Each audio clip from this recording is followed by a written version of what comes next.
నమస్తే, welcome to prime health. ఈ మధ్య కాలంలో చాలా మటుకు అందరికీ సోషల్ మీడియా చూస్తూ యవ్వనంగా ఉండాలంటే ఏం చేయాలి, దానికి తగిన ఆహారం తీసుకోవడము, యోగాసనాలు చేయడము, లేకపోతే ఇంకేదైనా ట్రిక్స్ పాటించడం అనేది చాలామంది చేస్తున్నారు. మరి ఆయుర్వేదం ఏం చెప్తోంది యవ్వనంగా ఉండాలంటే? రాజుగారు వివరిస్తారు. నమస్తే రాజుగారు. నమస్కారం అండి. ఈ మధ్య సోషల్ మీడియాలో చాలా మటుకు చూస్తున్న ఒక పాయింట్ ఏంటంటే, యవ్వనంగా ఉండాలంటే ఏం చేయాలి? మనం అంతకుముందు గత ఎపిసోడ్లో ఋషి పుంగవులు అక్కడ హిమాలయాల్లో ఉంటారు. వాళ్ళు ఏదో ఒక ఆకు తింటారు, అది వారం రోజులకు సరిపోతుంది, అదే ఆహారం అని అన్నారు. అండ్ వాళ్ళు కూడా చాలా యవ్వనంగా ఉంటారు, వాళ్ళకి అసలు తిండి కూడా అవసరం లేదు అని. బట్ ఇప్పుడున్న ఈ జనరేషన్లో యవ్వనంగా కనిపించాలి, ఫుడ్ మానేయొద్దు, అన్నీ కరెక్ట్గా తీసుకోవాలంటే ఎలా సాధ్యం? అంటే యవ్వనంగా ఉండాలంటే కొన్ని సాక్రిఫైస్ చేయడం తప్పదమ్మా, కొన్ని త్యాగాలు చేయాలి. త్యాగం చేయకపోతే నేను ఇలాగే బతుకుతానంటే జరిగేది కాదు. దానికి ఆయుర్వేదంలో ఏమైనా ఉందా చిట్కా? చాలా ఉన్నాయి. ఓకే. యవ్వనంగా ఉండాలంటే శరీరాన్ని కండిషన్లో పెట్టుకోవడం ఫస్ట్ థింగ్ అమ్మ. కంట్రోల్లో కూడా కంట్రోల్లో పెట్టుకోవడం ఫస్ట్ థింగ్. సెకండ్ థింగ్ ఆహారం మీద నియమం. ఆయుర్వేదంలో ఏమంటారంటే 50% సాలిడ్ ఫుడ్, 25% లిక్విడ్, 25% గాలి వదిలేయాలి. మనం ఏం చేస్తున్నామమ్మా, మంచి ఎన్వి తినేవాళ్ళు ఉన్నారు, ఒక పలావ్ ఇష్టం, లేకపోతే ఇంకోటి ఇష్టం. 50% కాదు, 110% తినేస్తున్నాం మనం అప్పుడు. రాజుగారు, మీరు ట్రెడిషనల్ హీలర్ కాబట్టి అవునమ్మా. వీటి గురించి చాలా సింపుల్గా బాగా చెప్తున్నారు, కానీ మీరు దాన్ని మెయింటైన్ చేస్తున్నారు. మీకు ఇంత వయసు ఉన్నా కూడా ఆ ఏజ్ మీలో కనిపించట్లేదు. బట్ మన ఇండియన్స్ ఫుడ్ లవర్స్ కదా, చాలా ఫుడ్ అంటే బాగా ఇష్టం. మనం అంతకుముందు మాట్లాడుకున్నట్టు తిండి, మన బతికేది దేనికోసం? తిండి కోసమే కదా అని అంటూ ఉంటారు కదా. మరి ఎలా దీన్ని కంట్రోల్ చేసుకుంటూ అలా ఉండాలి అంటే ఏ విధంగా సాధ్యమవుతుంది? దాన్ని కంట్రోల్ చేసుకోవడం అనేది మన చేతుల్లో లేదు కదా. అవునండి, తప్పనిసరిగా మీ చేతుల్లోనే ఉంటున్నాం. ఏదైనా మీ చేతుల్లోనే ఉంటుంది. ఓకే. మీరు ఎన్నాళ్ళు బతకాలనేది కూడా మీ చేతుల్లోనే ఉంటుంది.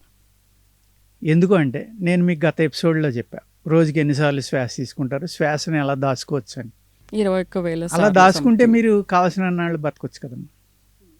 అంచేత మీ చావు మీ చేతిలోనే ఉంటుంది అని చెప్తాను నేను. అలాగే మెయిన్ ఇక్కడ ఆహార నియమం అనేది పాటించడం చాలా ఇంపార్టెంట్ అమ్మ. ఓకే. కంట్రోల్ లేదు అంటున్నారు. నా గురించి అడిగాడు. నేను పల్లెటూరు వదిలేసి 50 సంవత్సరాలు అవుతుందమ్మా. నా వయసు ఇప్పుడు 73. ఈ 50 సంవత్సరాల్లో కూడా నేను సిటీకి వచ్చినా కూడా, ముందర వైజాగ్లో కొన్నాళ్ళు ఉన్నా, తర్వాత హైదరాబాద్ వచ్చి, ఓకే, నేను పల్లెటూరులో బ్రతికినప్పుడు ఏ టైంకి ఆహారం తినేవాడినో అదే టైం. నా టైం నేను ఎవరి కోసం మార్చుకోలేదు. ఇప్పటికి కూడా. కానీ ఒక 4-5 ఇయర్స్ బ్యాక్ నుంచి మనం ఇంకా ఆరోగ్యంగా ఉండాలంటే అతిగా తింటున్నాం తగ్గించేయాలని నేను 2 సార్లే ఆహారం తీసుకుంటాను. ఉదయం 6:30-7కి బ్రేక్ఫాస్ట్ అయిపోతుంది. 2 to 3 కానీ 3 to 4 కానీ మీరు తినాలనిపిస్తుంది అన్నారు కదా, అన్ని రకాలు తినేయండి అమ్మ. ఆహారం తిని అది ఇదని లేదు. మీరు ఎన్వి తినండి, వెజిటేరియన్ తినండి, ఒక స్నాక్స్ తినండి, ఏం తింటారో తినండి. ఈ లోపల బ్రేక్ఫాస్ట్కి లంచ్కి మధ్యన కూడా మీకు ఏమన్నా కావాలనుకుంటే చక్కగా తినండి. కానీ తింటూనే ఉంటాం కదా, ఇలా తినండి. ఒక 8 గంటలు తినండి కావాలంటే, దొరికినాయి అన్నీ. మిగిలిన 8 గంటలు పోతే ఇంక ఎంత మిగిలిందమ్మా? 16 గంటలు మిగిలింది. ఆ 16 గంటలు మజ్జిగ కూడా తాగొద్దు. అన్ని రకాలు ఆపేయండి. ఈ 8 గంటల్లో మీ కోరికలన్నీ తీరిపోయినాయి కదా, ఇంకెందుకమ్మా మీకు ఆహారం? ఎప్పుడైతే 16 గంటలు అనేది మీరు ఖాళీ ఇచ్చేసారో, మీ స్టమక్లో ఒక అద్భుతమైన బ్యాక్టీరియా ఉందమ్మా. మీ శరీరం రెస్ట్ తీసుకుంటుంది అంటే మీరు తిన్న ఆహారం పూర్తిగా అరిగిపోవడానికి 8 గంటలు పట్టింది. మళ్ళీ ఆపేశారు కదా, 16 గంటలు 8 గంటలు తీసుకోండి, ఇంకా 8 గంటలు ఉండిపోయింది. ఆ 8 గంటల్లో తీసుకున్న ఆహారం అంతా అరిగిపోయింది కాబట్టి మీ బాడీ మెకానిజం అనేది రియల్ మెకానిజం అప్పుడు స్టార్ట్ అవుతుంది.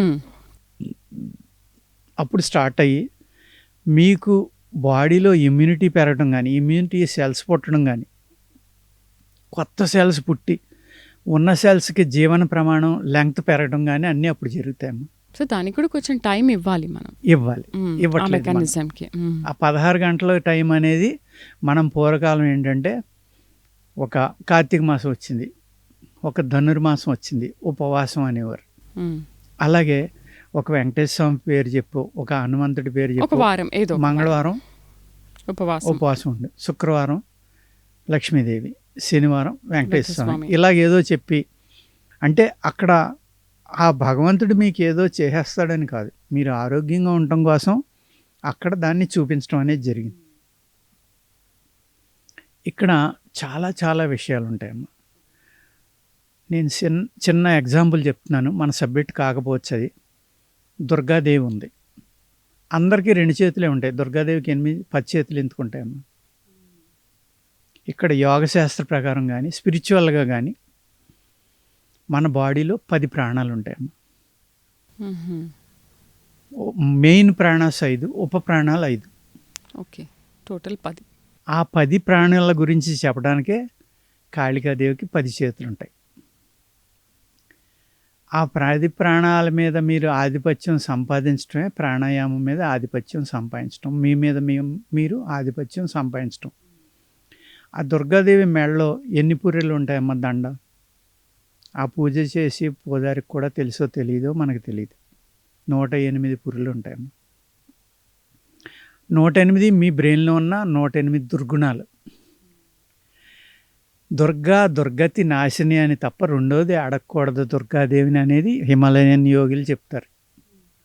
అంటే నాలో ఉన్న 108 దుర్గతుల్ని నాశనం చేసి నన్ను మంచి మార్గం వైపు నడిపించు అని తప్ప ఇంకేమీ అడగకూడదంట దుర్గాదేవిని.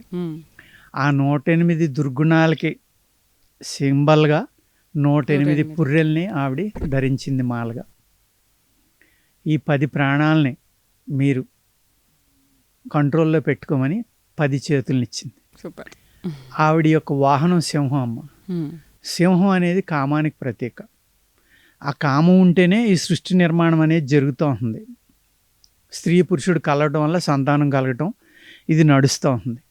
కానీ ఆ సింహాన్ని ఆవిడ వాహనంగా వాడుకోవడంలో అర్థం ఏంటంటే ఆ కామాన్ని కంట్రోల్ చేయమని అక్కడ ఆ సింహం యొక్క వాహనాన్ని వాడడానికి అర్థం. ఓకే. కింద నివృత్తి అనే రాక్షసుడిని బళ్ళెంతో చంపుతూ ఉంటుంది ఆవిడ. ఆ రాక్షసుడు అనేది మనలో ఉన్న క్రోధం అమ్మ, కోపం. ఆ కోపాన్ని నిర్మూలించాలి. ఈ ప్రాణశక్తిని వాడి ఆ కోపాన్ని నాశనం చేస్తే నువ్వు ప్రశాంతంగా ఉండగలవు. ఓకే. అప్పుడు ఎప్పుడైతే ప్రశాంతత వచ్చిందో మనిషికి ఆరోగ్యంగా ఉంటాడు. ఆ దుర్గాదేవి విగ్రహంలోనే అన్ని రకాలైన అర్థాలు ఉన్నాయి. ఆవిడ నాలిక ఇక్కడ దాకా ఉంటుందమ్మా. ఎందుకు అంత అలా ఉంటుంది ఆవిడ నాలిక అంత పెద్దది? ఇక్కడ యోగశాస్త్రంలో కేచరి ముద్ర అంటారు. కేచరి ముద్ర అంటే ఏంటంటే ఈ నాలిక ముక్కురంధ్రాల్లోకి ఉంటుంది. మీరు తల్లి గర్భంలో ఉండగా ముక్కురంధ్రాల్లో లోపలికి ఉండి అడ్డంగా ఉంటుందమ్మా. శ్వాస తీసుకోదు శిశువు తల్లి గర్భంలో ఉండగా. ఒక స్త్రీగా మిమ్మల్ని అడుగుతున్నాను ఎందుకు ఉంటుందని, మీరు చెప్పగలరా దానికి? అదే మనం కోల్పోయిన జ్ఞానం అమ్మ. ఎందుకు అంటే ఈ శిశువు అనేది తల్లి గర్భంలో ఉమ్మునీటిలో ఉంటుంది. ముక్కు శ్వాస తీసుకుంటే ఏమవుతుందమ్మా? అప్పుడు ఆ ఉమ్మునీరు లంగ్స్లోకి వెళ్ళిపోయి శిశువు చనిపోతుంది. మరి ఎలా బతుకుంటుందని మీరు అడగచ్చు. శ్వాస లేకుండా బతుకుంటుంది. ఎలాగా అంటే ఈ తల్లి యొక్క పేగు ద్వారా బొడ్డు ద్వారా తనకి ఏ ఆహారం అయితే అందుతుందో అందులోంచే శ్వాస అనేది కూడా వెళ్తాం. సెకండ్ థింగ్, ఎప్పుడైతే ఇక్కడ కేసరి ముద్ర ఈ ముక్కులోకి నాలికి వెళ్ళి ముక్కు రంధ్రాలను ఆపిందో అప్పుడు సుషుమ్నా నాడిలో మీకు మూలాధారం నుంచి ఆజ్ఞాచక్రం వరకు శ్వాస ఆడుతూ ఉంటుందమ్మా. అది యోగిక్ శ్వాస, షట్చక్రాల్లో ఆడుతూ ఉంటుంది. అందుకు ఆ శిశువు బతుకుంటుంది. అప్పుడు కేసరి ముద్రలో ఉంది కాబట్టి ఆ శిశువు జ్ఞానముద్రలో ఉంది కాబట్టి పూర్వజన్మలు అన్నీ తెలుసు, ఈ జన్మలో ఏం జరుగుతుందో తెలుసు, నెక్స్ట్ ఎన్ని జన్మలు ఉన్నాయి కూడా ఆ శిశువుకు తెలుసు ప్రతి సెకండ్. ఎప్పుడైతే ఆ శిశువు బయటకు వచ్చిందో జన్మ తీసుకుందో ఆ నాలిక కింద పడిపోయి ముక్కు రంధ్రాలు రెండో ఆడడం మొదలు పెడతాయేమో. ఓకే. అప్పుడు సుషుమ్నా నాడి అనేది క్లోజ్ అయిపోతుంది. ఆ జ్ఞానం అంతా మర్చిపోతారు, ఈ మాయలోకి వచ్చేస్తారు. అందుకే మాయ అంటారు దీన్ని. ఆ శిశువు నాలిక కింద పడకపోతే ఏడవదు శిశువు. అందుకనే తలకిందులుగా పట్టుకుంటారు డాక్టర్స్. ఏడవకపోతే గిల్లుతాడు, ఆ బాధకు నాలిక కింద పడదు. ఓకే. లేకపోతే ఆవిడ సమాధి స్థితిలో ఉంది కదా ఆ శిశువు, సమాధిలోనే ఉండిపోయి వెనక్కి వెళ్ళిపోవాలి. అందుకు గిల్లుతారమ్మ. అలాగే యోగులు ఏమని చెప్తారంటే, మా గురువులు కానీ యోగులు కానీ, నారాయణుడు అంటే ఎక్కడో లేడు, ఆ తల్లి గర్భంలో ఉన్న శిశువే నారాయణుడు. ఎందుకు అంటే సాంస్క్రిట్లో నారం అంటే నీరు. ఆ నీరు ఎలా ఉందమ్మా, పాల సముద్రం మీద ఉంటాడు కదా నారాయణుడు, ఆ నీరు తెల్లగా ఉంటుంది కదా, ఉమ్ము నీరు. ఈ తల్లి గర్భం నుంచి వచ్చిన పేగే ఆదిశేషువు, అదే ఆ శిశువుని కాపాడు. ఈ నారం అనే నీటిలో తేలియాడే శిశువే నారాయణుడు. సూపర్. అర్థమైంది కదా.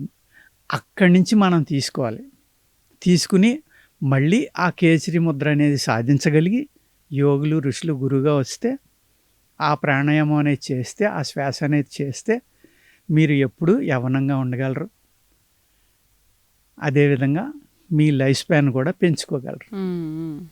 అది చాలా కష్టతరమైంది. అద్భుతమైన గురువులుండి మీరు సాధన చేస్తే తప్పనిసరిగా జరుగుతుందమ్మా. అలా కాకుండా మనం ఆరోగ్యంగా ఉండాలంటే తప్పనిసరిగా యోగా అనేది మంచి గురువుని చూసుకుని యోగాసనాలు వేయడం, మీ బాడీలో ఫ్లెక్సిబిలిటీ అనేది బాగా ఉంచుకోవడం, న్యాచురల్గా పండిన ఆహారం తీసుకోవడం, దేశీయ ఆవు పాలు, దేశీయ ఆవు పెరుగు, దేశీయ ఆవు నెయ్యి వాడుకోవడం, ప్రాణాయామం చేయడం, ఇలాంటివి చేశారనుకోండి. ఇప్పుడు ఇలా యాంటీ ఆక్సిడెంట్స్ అని అనేక రకాల ఫుడ్స్ చెప్తున్నారు. ఏది మన డ్రాగన్ ఫ్రూట్ అని, అవకాడో అని, లేకపోతే లిచీ అని, కివి అని, ఎక్కడి నుంచో ఏయో వచ్చినాయి అని. మనం తిని ఉసిరికాయ కంటే అద్భుతమైన యాంటీ ఆక్సిడెంట్ ఇంకోటి లేదమ్మా. మనం తిని జాంకాయ కంటే యాంటీ ఆక్సిడెంట్ లేదమ్మా. మనం తిని నువ్వులు సిమ్మిలి సున్నుండల కంటే ప్రోటీన్ ఫుడ్ లేదమ్మా. మీరు తిని వేరుశనగ పప్పుండలు, ఆ పల్లి చిక్కీలు, అంతకంటే అద్భుతమైన ప్రోటీన్ నిజమే. కానీ ఏంటంటే ఇంటర్నేషనల్ మార్కెట్లో మార్కెటింగ్ చేయడం కోసం వాటిల్లో అవి ఉన్నాయి ఇవి ఉన్నాయని చెప్తారు తప్ప ఇందులో ఏముందో ఎవరు మాట్లాడరు. కమర్షియలైజ్ అయిపోయింది, అది కమర్షియల్ చేసేసారు అంతా. అంచేత మనం మన పూర్వీకులు ఏ అలవాట్లు ఉన్నాయో ఆ అలవాట్లలోకి వెళ్ళి మనం వెనక్కి వెళ్ళి మళ్ళీ ఆ ఆహార విహారాలు ఎలా జరిగినాయో అవన్నీ అవసరమైతే పెద్దవాళ్ళ దగ్గరికి వెళ్ళి ఒక నోట్స్ రాసుకుని వాళ్ళు ఎలా ఫాలో అయ్యారో చూసుకుని, వాళ్ళు ఎప్పుడు తినేవారమ్మా, సూర్యాస్తమయానికి ముందర తినేవారు. ఎప్పుడు లేచారమ్మా, బ్రహ్మీ ముహూర్తంలో 3:30కే లేచారు. మనం 9:30 10 అయితే కానీ లేవట్లా. రాత్రి 10ంటికి తిని వెంటనే పడుకుంటున్నాం. అసలు ఆ అరుగుదల అనే సిస్టమ్ స్టార్ట్ అవ్వకముందరే పడుకుంటున్నాం. దానివల్ల ఏమవుతుంది, మీ బాడీలో యాసిడ్స్ పెరిగిపోతాయి. అప్పుడే మీ బాడీలో బ్యాలెన్స్ అనేది తప్పుతుంది. మీ బాడీ ఎస్టిక్ నేచర్లోనే ఉంటుంది, ఆల్కలీన్లోకి వెళ్తాం. ఎప్పుడు ఆల్కలీన్లోకి మీరు వెళ్ళారో అప్పుడు మీ శరీరంలో యాంటీ ఆక్సిడెంట్స్ అనేవి బాగా ఉండి మీ బాడీలో ఉన్న సెల్ లైఫ్ స్పాన్ పెరిగితే మీరు ఆటోమేటిక్గా యవనంగా ఉంటారు. సో దీనికి వీటికి తోడు ఆయుర్వేదంలో ఉన్న ఏదైనా మెడిసిన్ కూడా వాడుకోవచ్చు, ఇంకా ఆరోగ్యంగా ఉండడానికి అద్భుతమైనవి ఉన్నాయి. అంటే సోమలత అనేది అది మిరకిల్ అనుకోండి, అటువంటి అనేక రకాలు ఉన్నాయమ్మా. అది ఏంటంటే ఎర్ర చిత్రమూలం అని ఉంది, నల్ల గుంట కలగర అని ఉంది, ఈవెన్ తెల్ల జిల్లేడుతోటి కూడా వయస్సుని ఆపుకోవచ్చు. ఇలాగా అద్భుతమైన మూలిక డావరడంగా అంటారమ్మా. ఇలాగా అనేక రకాల మూలికలు ఉన్నాయి. అవి మనం పెర్ఫెక్ట్గా అవి సేకరించే టైము, నక్షత్రం, తిథి, వారం అన్నీ ఉంటాయి. ఆ టైంలో తీసుకుని కుటీ ప్రవేశం అంటారు అందులో. ఆ కుటీ ప్రవేశం చేసి ఆ మందులు వాడుకుంటే తప్పనిసరిగా మళ్ళీ యవ్వనం అనేది వెనక్కి వస్తుంది, వయసు అనేది ఆగటానికి కూడా పాసిబిలిటీ ఉంది. సూపర్, చాలా అద్భుతంగా చెప్పారు రాజు గారు, థ్యాంక్ యూ. చూసారు కదా, యవ్వనంగా ఉండాలి అంటే మామూలు విషయం కాదు. ఇవన్నీ ఫాలో అయితే ఖచ్చితంగా యవ్వనంగా ఉంటాము. దీంతోపాటు ఆయుర్వేద చిట్కాలు, ఆయుర్వేద మందుల్ని కూడా వాడుకుంటే అండ్ అవి వాడుకుంటూ యోగాసనాలు కూడా చేస్తూ ఆహార నియమాలు ఖచ్చితంగా పాటిస్తే ఎవరైనా ఆ ఏజ్ని అక్కడతోనే ఆపేయచ్చు. అండ్ ఇవాళ రాజుగారు హెల్త్ యోగానే కాకుండా స్పిరిచువల్గా కూడా చాలా మంచి విషయాలు చెప్పారు. రాజుగారు, నాకు నిజంగా చివరిలో మీరు చెప్పిన దుర్గాదేవి గురించి చాలా బాగా నచ్చింది. Thank you very much. నమస్తే. మరొక అంశంతో మళ్ళీ కలుద్దాం. నమస్తే.